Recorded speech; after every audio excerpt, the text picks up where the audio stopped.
the PowerPoint also.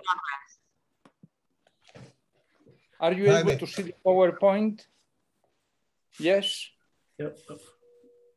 Ivo. Ivo, may I? Yes. Yes. Okay. Professor Jaime Nubiola, it's me, Arthur. I will coordinate this session. Welcome. Bienvenido. Thanks a lot. You can yourself handle your presentation, or we can do that for you. What do you prefer? Well, I prefer if you do everything. Okay. Okay. Yes, that's much better for me if you go ahead. Okay. Just a moment, Professor Nubiola. Luísa, então quem vai passar os slides? Sou eu. Arthur, sou eu. It's me. I'll be sharing the slides, Giovanna. Giovanna. Muito bem, Giovanna. All right. Okay, Professor Nubiola, you can start your presentation. Okay. Thanks a lot for the invitation to be with you online in this 20th International Meeting on Pragmatism. The title of my presentation is Understanding and Teaching Pragmatism. By their fruits you shall know. I will follow strictly the text that you have online, and I suppose that Arthur or someone will change the pages. Yes, okay. I start by this place. It's not easy to explain what pragmatism is. Everybody who has had to teach pragmatism to university students has found herself or himself in a difficult situation trying to make a clear exposition. Moreover, it was not easy, even for Charles Peirce himself, to explain in a simple manner the pragmatic maxim. In a recent issue of the Transactions of the Charles Sanders Peirce Society, John Allen Smith has collected 61 different formulations of Peirce's maxim in chronological order from 1878 until 1910. Smith finishes his paper by saying, "Much more could certainly be said, and I hope that the community of Peirce scholars will join me in exploring them further."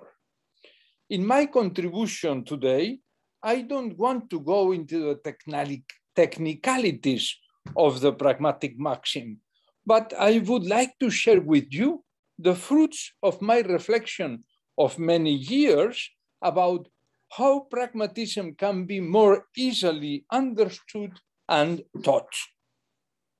Perhaps my exposition could seem trivial, but let's remember from Peirce that philosophy is a science based upon everyday experience, and most of the time we do not pay enough attention to what we have right in front of us. I have arranged my talk into two parts. The first one is dedicated to the old logical rule of the gospel, "By their fruits you shall know," which appears at least in two texts of Peirce. And the second one to what I call the logic of the kitchen, in which I will pay attention also to Peirce's example of the apple pie. I will add a final consideration about how to teach philosophy today according to Peirce. Let's go on to the first part. One, you may know them by their fruits, 1893, and by their fruits you shall know, 1907.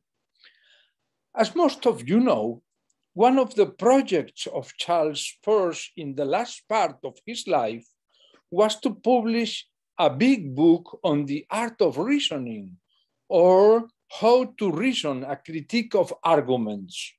identified in the Robin Catalogue as the Grand Logic of 1893, which comprises manuscripts 397 until 424. The main goal of this project was making money through selling copies of the book, but the project did not succeed. But it's a jewel for my exposition because it includes as chapter 16 the old article, How to Make Our Ideas Clear, published in 1878 in the Popular Science Monthly, whose second section ends with the well-known pragmatic maxim of the third degree of clarity. The text was retyped, probably by Owen Peirce, and at the end of the page 444, it says, it appears then that the rule for attaining the third degree of clearness of apprehension is as follows: consider what effects that might conceivably have practical bearings we conceive the object of our conception to have. Then our conception of this effect is the whole of our conception of the object. The last 7 words were handwritten by Peirce, and in the folder of the Peirce papers in the Houghton Library, also available digitally through the Peirce Digital Archive in Berlin, that it's a jewel for us, we find that the 2 following pages were also handwritten by Peirce as a comment or reflection about what he had just typed, which was originally written 15 years before.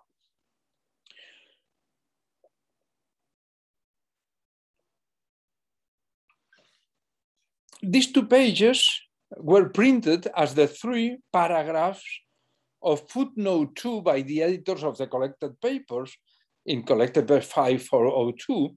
I will quote only the first 5 lines, which are essential for my exposition. Peirce wrote the following: before we undertake to apply this rule, the pragmatic maxim, let us reflect a little upon what it implies. It has been said to be a skeptical and materialistical principle, but it is only an application of the sole principle of logic which was recommended by Jesus. Ye may know them by their fruits, and it is very intimately allied with the ideas of the gospel. In the rest of these 2 fascinating pages, Peirce is rebuting that supposed materialistic or skeptical interpretation of the pragmatic maxim, stressing the collective and historical character of human experience. I cannot resist to quote at least the final lines of that paragraph. Neither must we understand the practical in any low and sordid sense. Neither must we understand the practical in any low and sordid sense. It's like the politicians. Individual action is a means and not our end. Individual pleasure is not our end. We are all putting our shoulders to the wheel for an end that none of us can catch more than a glimpse at, that which the generations are working out. But we can see that the development of embodied ideas is what it will consist of.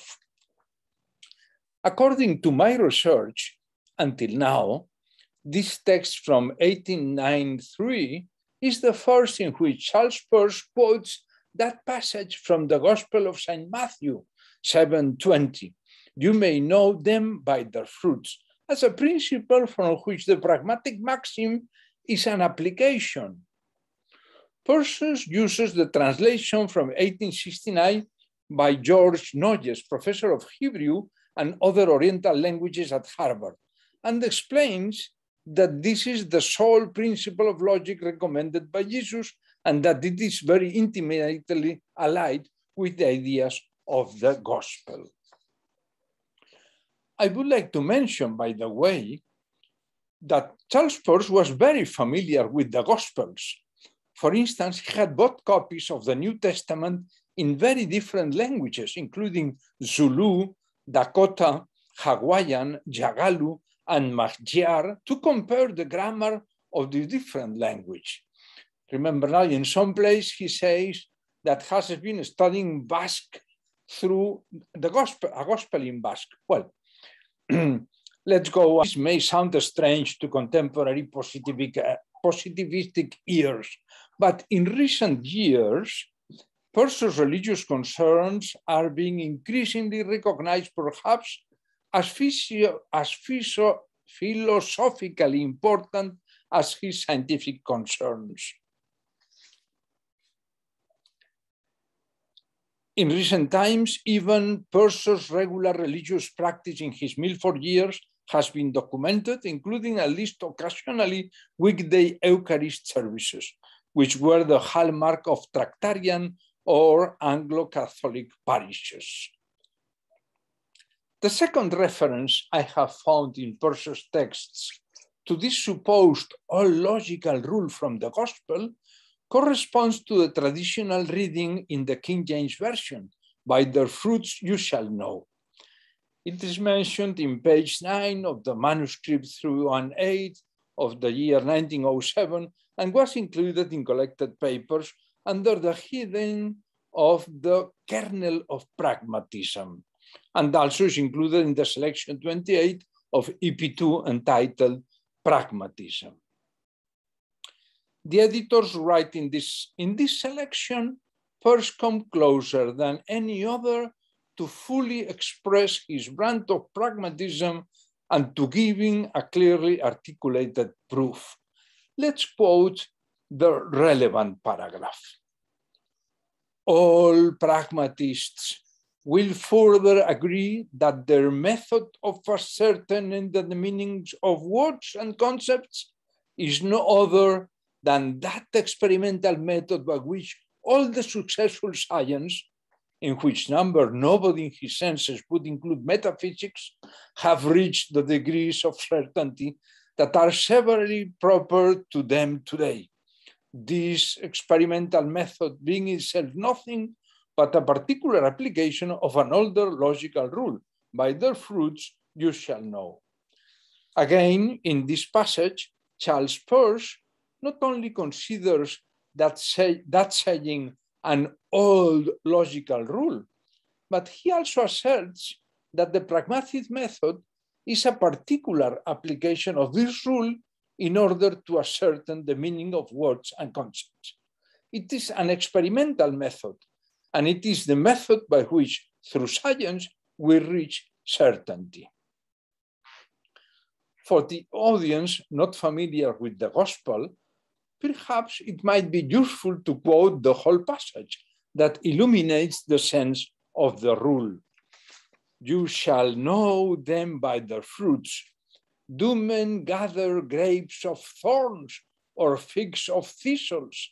Even so, every good tree bring forth good fruit, but a corrupt tree bring forth evil fruit. A good tree cannot bring forth evil fruit, neither can a corrupt tree bring forth good fruit. Every tree that bring not forth good fruit is hewn down and cast into the fire. Wherefore, by their fruits you shall know them.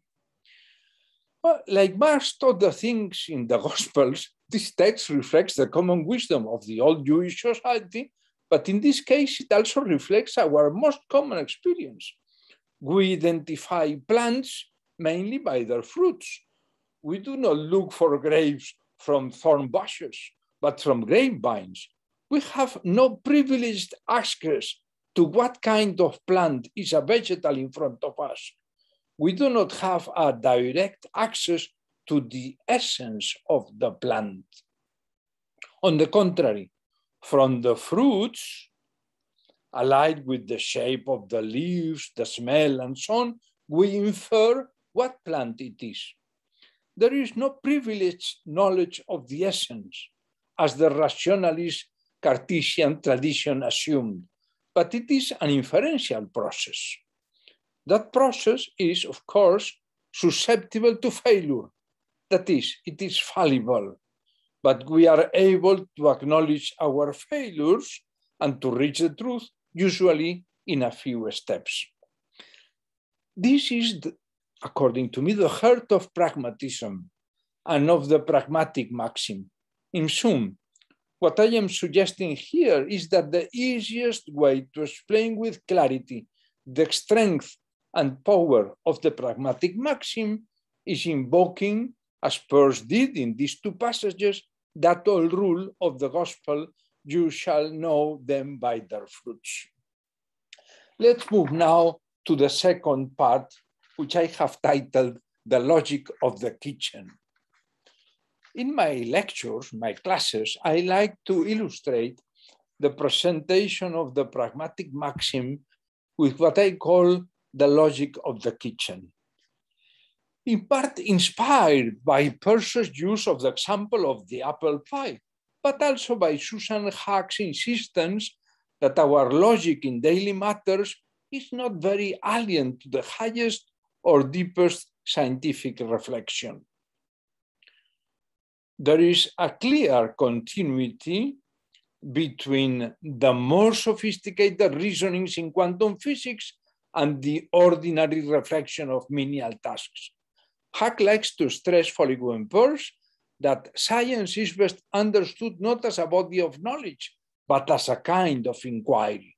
Let's quote from Hack's Evidence Matters, Science, Proof, and Truth in the Law. Inquiry is something just about everyone engages in just about every day. When they want to know the source of a bad smell, the cause of a delayed light, or whatever.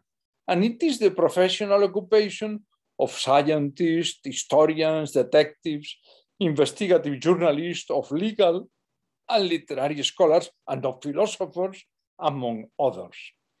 Unlike such other human activities, as cooking dinner, composing a symphony, dancing, debating, or pleading a case before the Supreme Court, inquiry is an attempt to discover the truth of some question or questions.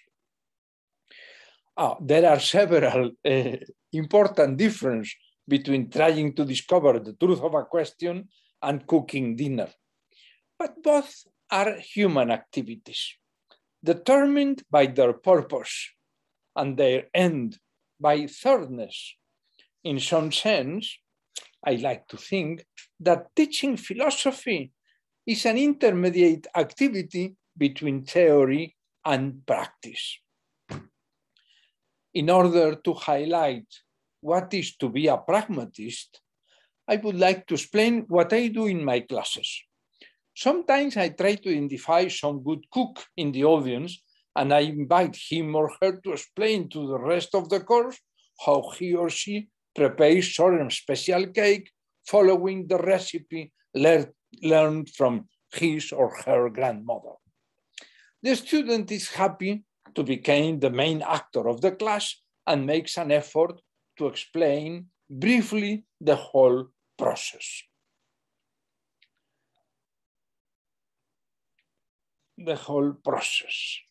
And what do you do before bringing the cake to the table? I ask the cook.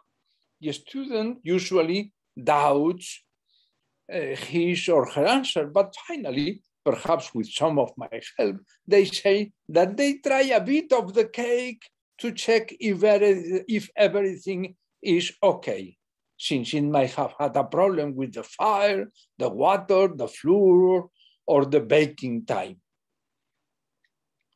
I answered them by saying, Ben, you are not only a good cook, but you are also a good pragmatist. You do not rely only on the a priori knowledge of faithfully applying your grandmother's recipe, but you also check with your senses if the result of the cake is right, so you can bring it to the table. You know the quality of your cake by its fruits in your senses, its flavor in your mouth, its smell in your nose, its aspect through your eyes, etc. This is another application of the rule of the gospel, by their fruit you shall know, which is also entrenched in the old saying The proof of the pudding is in the eating. Let's revise this again. This is the key point. We don't have direct access to the essence of the cake, even if we have applied our grandmother's recipe. Although we have done a similar process several times before, and we have experienced that everything worked well the previous times and the cake was good, we pragmatists always check the result before serving. We do not trust only in the authority of the previous experience, nor in the a priori method of the grandmother's recipe, but we fully apply the scientific method in order to serve our visitors a tasty cake. The essential point is again to acknowledge that we have no direct access to the real quality of the cake without tasting it. This might be considered a corollary of Peirce's denial of Cartesian intuition. We have no power of intuition, but every cognition is determined logically by previous cognition. This point, seems to me, is central for us to understand what pragmatism is. In a fragment about thirdness from around the year 1895, Peirce offers the example, a bit complicated, of the preparation of an apple pie to introduce the idea of generality. This manuscript was included in the first volume of the collected papers as an explanation of the third category. I want to pay attention to it since it's also a good illustration of what I have called the logic of the kitchen, that is, of the need to reflect upon our everyday practices. The paragraph starts in this way. Let us examine the idea of generality. Every cook has in her recipe book a collection of rules which she is accustomed to follow. An apple pie is desired. Now, observe that we seldom, probably never, desire a single individual thing.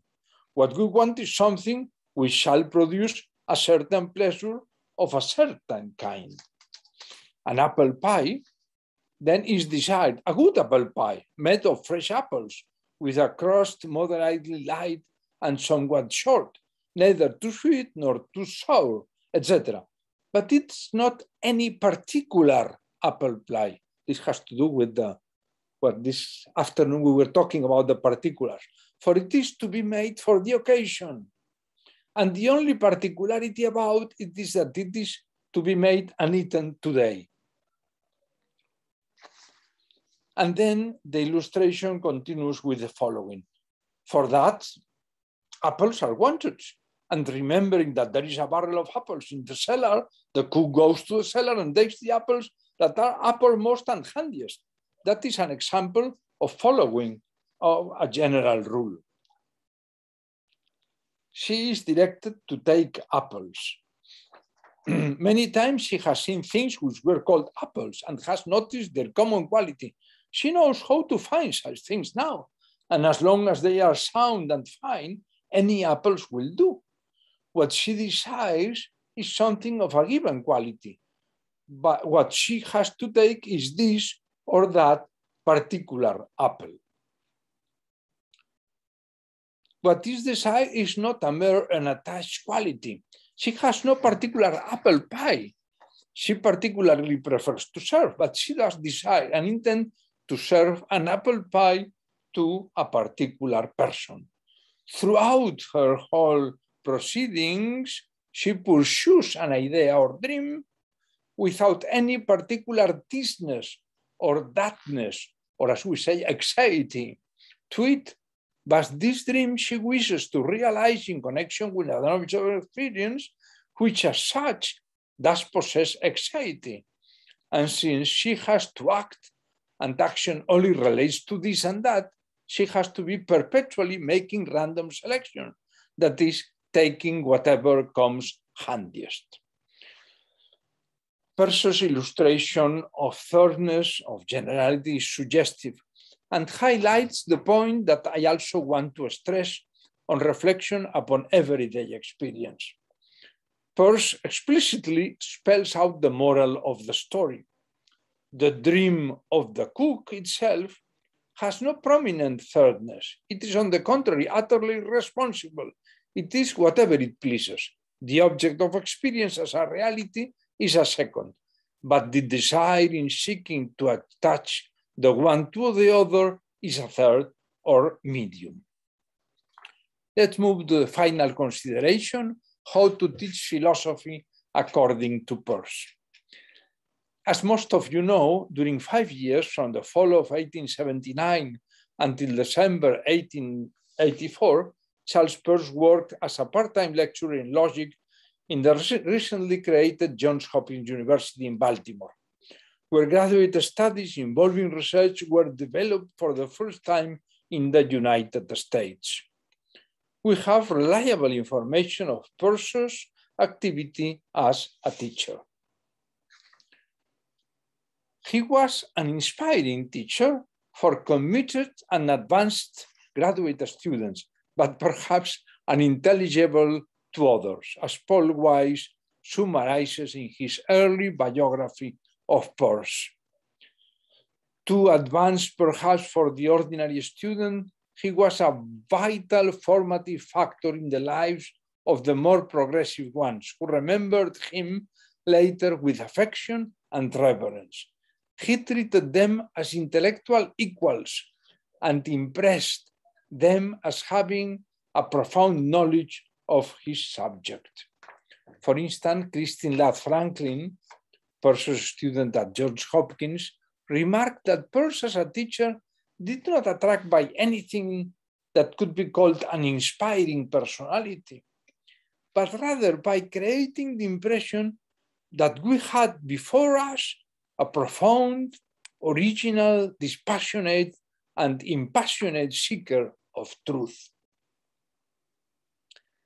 Joseph Jastrow, another student of Peirce, highlighted that a deep conviction of the significance of the problems presented and the mastery of the intellectual processes were his sole and adequate pedagogical equipment, my emphasis.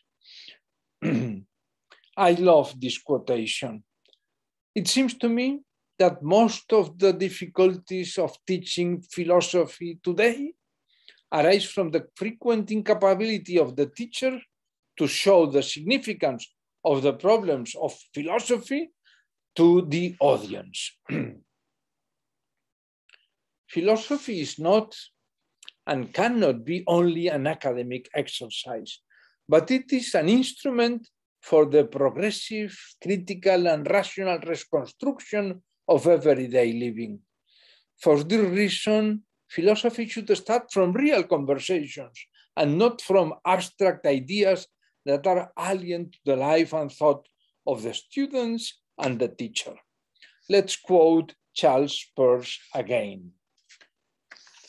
Remembering then that philosophy is a science based upon everyday experience, we must not fall into the absurdity of setting down as a datum and the starting point of philosophy any abstract and simple idea, as Hegel did when he began his logic with pure being. We must not begin by talking of pure ideas, vagabond thoughts that tramp the public roads without any human habitation, but must begin with men and their conversation. In a well-known Socratic tradition, philosophy should start with our conversations and the different real opinions about human problems. We can always remember the beautiful and significant subtitle of William James' Pragmatism, a new name for some old ways of thinking. Through our teachings, our students should discover that they are pragmatists without them knowing it. In this sense, it seems to me that the best way to explain pragmatism is invoking the rule of the gospel by the fruits you shall know, and using examples from the real life of the students, as I have illustrated with what I have called the logic of the kitchen. But also Charles Peirce taught us to pay attention to the experience of philosophy, and he stressed that it is extremely difficult to bring our attention to elements of experience which are continually present.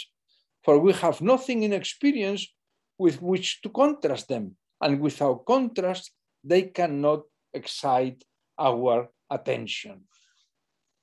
Or, as he explained in The Law of Mind, the facts that stand before our face and eyes and stare us in the face are far from being, in all cases, the ones most easily discerned.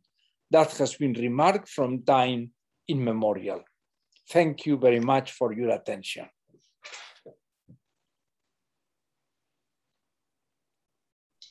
Oh, hello to everybody here. André,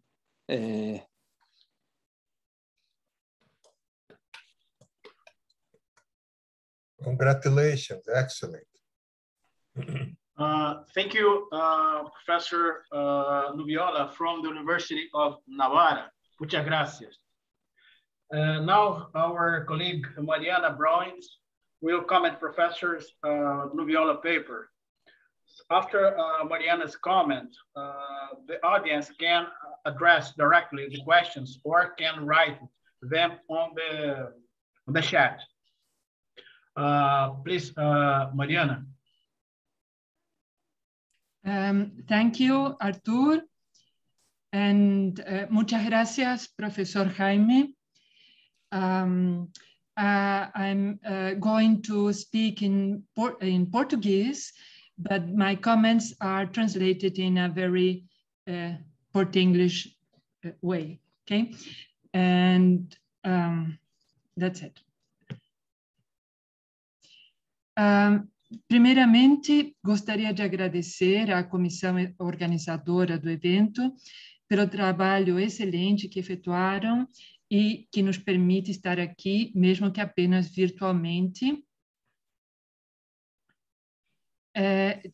dialogando sobre importantes aspectos do pensamento filosófico pragmatista. Então, muito obrigada. Em seu instigante texto, o professor Jaime Nubiola trata das dificuldades que, acredita, os professores de filosofia enfrentam para ensinar as teses centrais do pragmatismo, especialmente aquelas que se distanciam da tradição filosófica consagrada, uma vez que teses que compõem o cânone filosófico europeu impregnam a cultura ilustrada ocidental e o conhecimento comum que lhe é própria e com o qual está interligado. Noções absolutas de verdade, concepções de crença enquanto conteúdo mental interno dissociado da conduta do indivíduo, dicotomias como essência versus aparência, dentre muitas outras, estão de tal modo presentes na cultura ocidental que teses como o falibilismo, o antimecanicismo evolucionário ou sobre a generalidade da semiose para além da manipulação humana do significado, até hoje são de difícil transmissão e assimilação nas salas de aula. Em seu texto, o professor Nubiola procura oferecer alguns caminhos para superar esse tipo de dificuldade, utilizando exemplos e metáforas bastante comuns na tradição ocidental. Na primeira parte, ele analisa o sentido e abrangência que a leitura de Peirce de uma passagem bíblica, pelos seus frutos os conhecereis, a qual, segundo aponta o professor Nubiola, eu cito, constitui um método experimental e trata-se do método pelo qual, por meio da ciência, alcançamos a certeza. No entanto, enquanto exprimindo uma regra lógica, esta metáfora tem sido tradicionalmente interpretada, pelo menos de dois modos relativamente a seu alcance, a seu escopo. Um primeiro possuindo um sentido mais amplo, pelo qual podemos inferir, por exemplo, que macieiras dão maçãs e não laranjas, pelo menos por enquanto, considerando as tecnologias transgênicas. E esta interpretação seria uma versão atualizada do disposicionalismo aristotélico. Mas, além dela, temos uma versão mais estrita, que envolve, inclusive, valores, pela qual se poderia inferir que apenas boas macieiras darão maçãs de boa qualidade. E a partir desta interpretação estrita, valorativa, que faço ao professor Nubiola a minha primeira pergunta. O que seria, afinal de contas, uma boa árvore?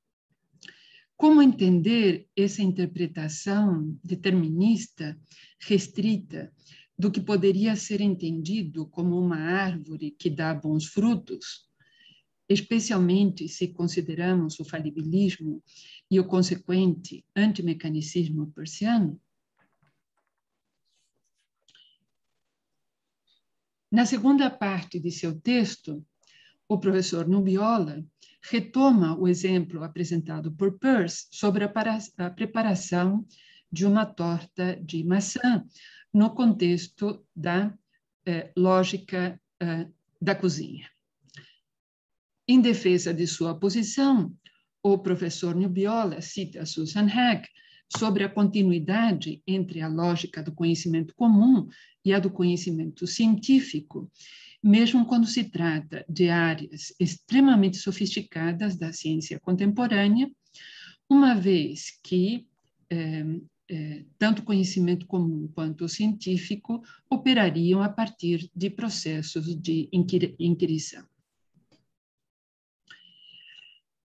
O professor Nubiola ressalta acertadamente que, eu cito, a filosofia não é e não pode ser apenas um exercício acadêmico, mas é um instrumento para a progressiva reconstrução crítica e racional da vida cotidiana.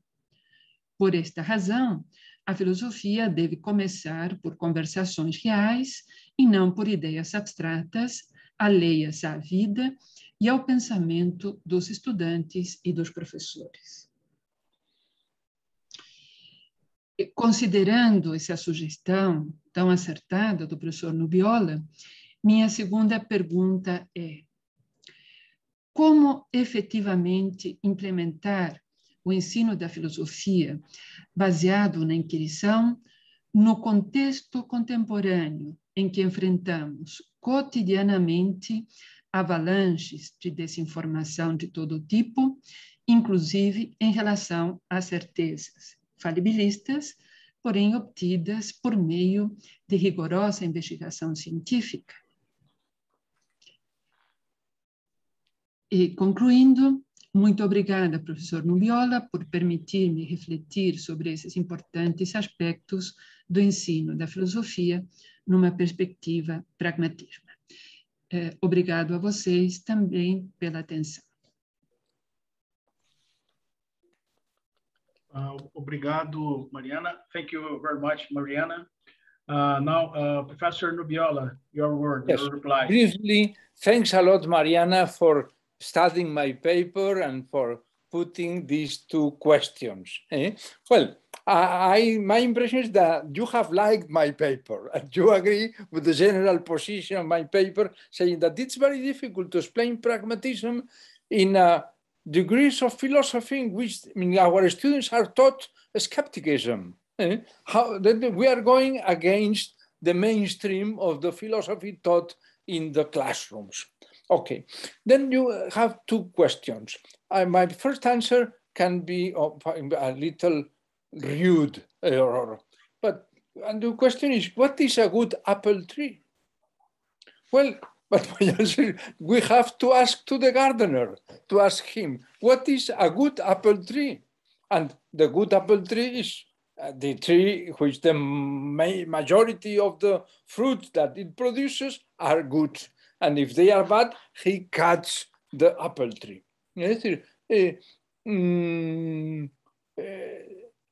We have not, by my point is, a direct access or privileged access to the essence of an apple tree. We know the quality of the apple tree by their fruits. And then what is a good apple tree or a bad apple tree? Some of them are, I think we could go to the expert in this field to distinguish between good and bad apple tree. And to the second, more general question, what I'm using these weeks, the volcano in the island of La Palma in Canary Islands, beautiful images, very impressive, 55 days, probably is the volcano in recent years that is producing masses of lava near the population, because other volcanoes in Finland are far away, but it's like the Vesubio again, no? And the impressive are the drones. But what I want to highlight, always in the journal, in the TV, they ask, what do the scientists say about the volcano and how it will progress? And the answer is always, we do not know. The scientists, the most expert volcanologists of the world, they do not know how it's going to evolve. They have 4 models of the Strombolian type, Hawaiian type, but the volcano is evolving, shifting from one model to other model. But for me, that's very important to realize that the scientist is the expert that knows what is known about volcanoes, but it's not able to say what is going to happen. We do not know. We learn from Socrates that this was the starting point of philosophy, but it's also the starting point of the scientific inquiry. Then it's essential to find good examples that enter by the eyes to our students. And it's not easy, but in this case, I love this example. Thanks a lot again, Mariana, for your comments that will require a longer study from my part. Thanks a lot. Thank you. No, thank you for, no, just saying thank you for the answer. That's it. Thank you. Thank you, Professor Nubiola. Thank you, Mariana. Now you have 10 minutes, only 10 minutes for questions. André Detienne has put his hand.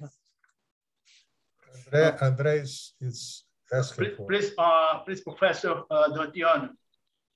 Yes, I'd like to defend the apple tree before you cut it. Because part of the pedagogical act is to also attract the love of the students for what is around them. And you might say, okay, your apple tree is no longer producing good apples, but it has been in our life for the last 30 years. It looks magnificent.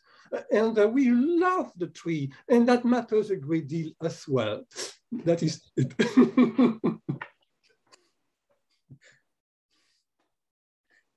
I agree completely with your comment, because a good apple tree can be considered good from different aspects, or good for what? Good for eating, or good for decoration or environment issues. Thanks a lot.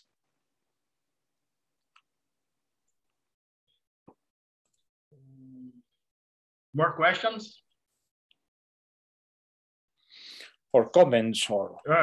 Yeah, sure. Comments.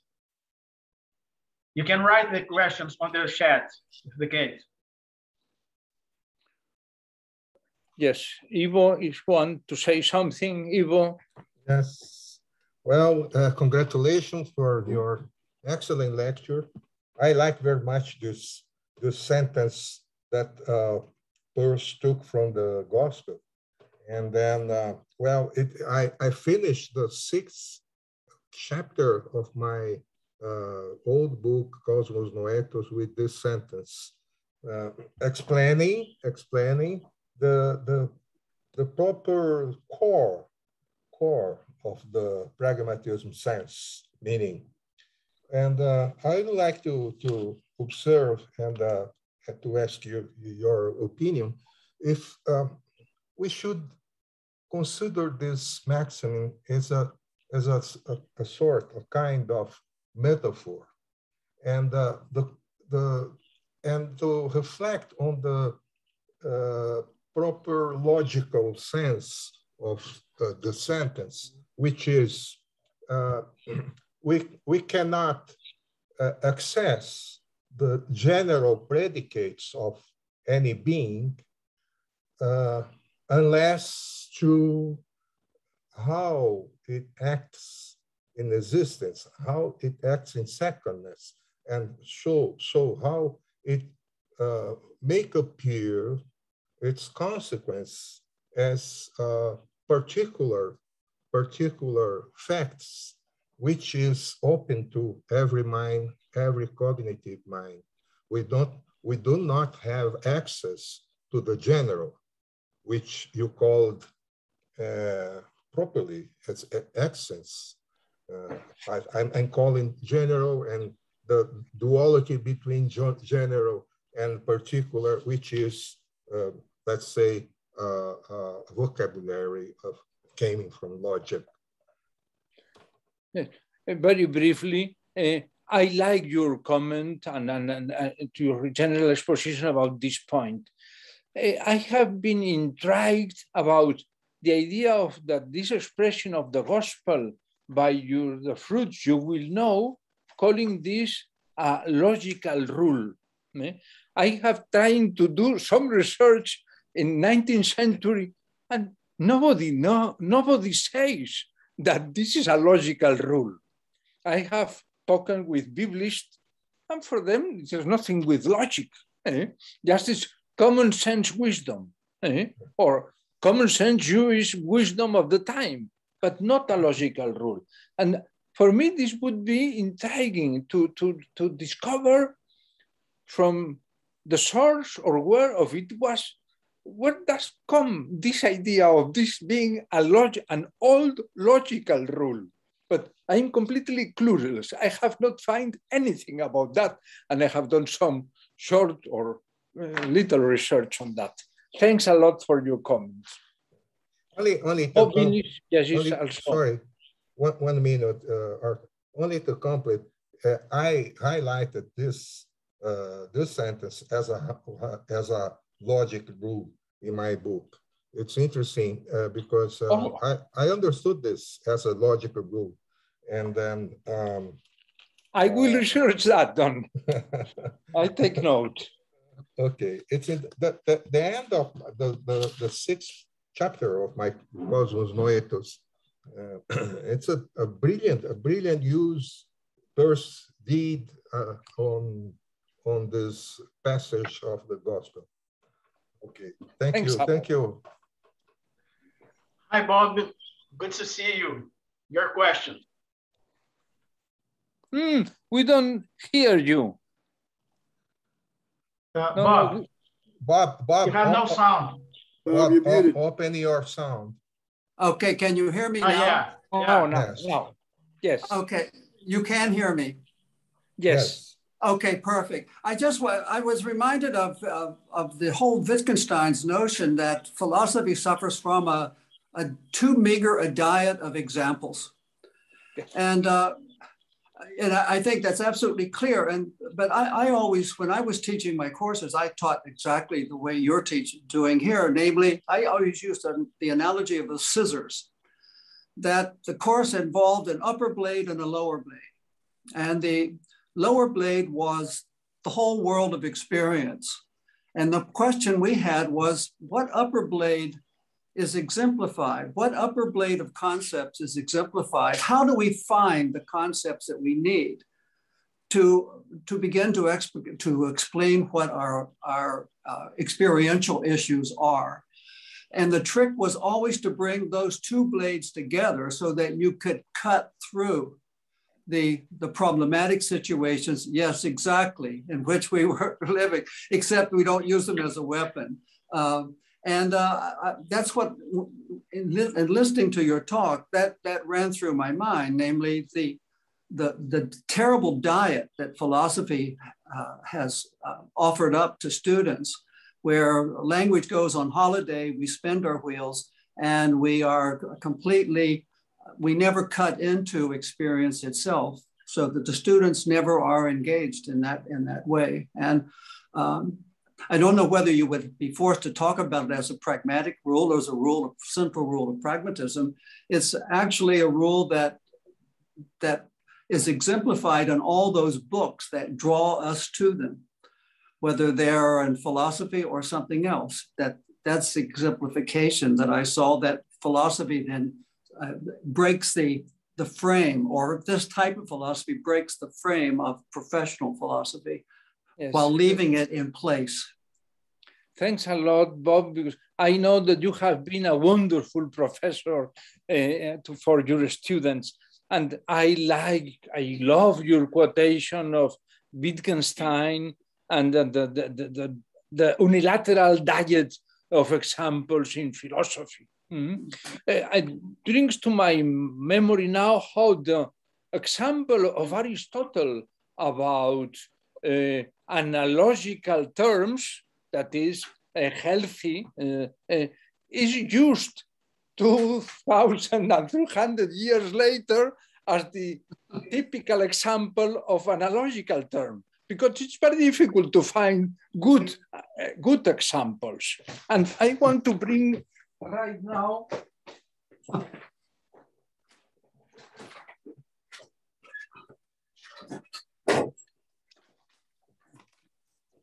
I'm sure that you remember the saying of Wittgenstein, saying that I am trying to teach the fly to get out from the bottle.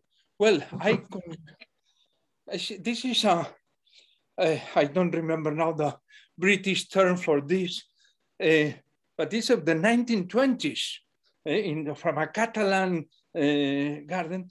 But it's required to bring to the classroom something of this type to show what is, because you are unable to explain what Wittgenstein is trying to say, that showing the fly how to get out from the bottle. We need this physical example. This is very Persian. The experimental philosophy, but I don't like the term experimental philosophy, because this brings to the thought experiments to my mind. But bringing the experience, our students should write philosophy based in their experience, not in theories, not in books. Theories what illuminates experience, but philosophy starts in the conversations and in the experience. This is my point, and thanks a lot for your question. No. Thank you very much, Professor Nubiola. Thank you, Mariana. Thank you, everybody. Now we'll have the second session, the second presentation. I think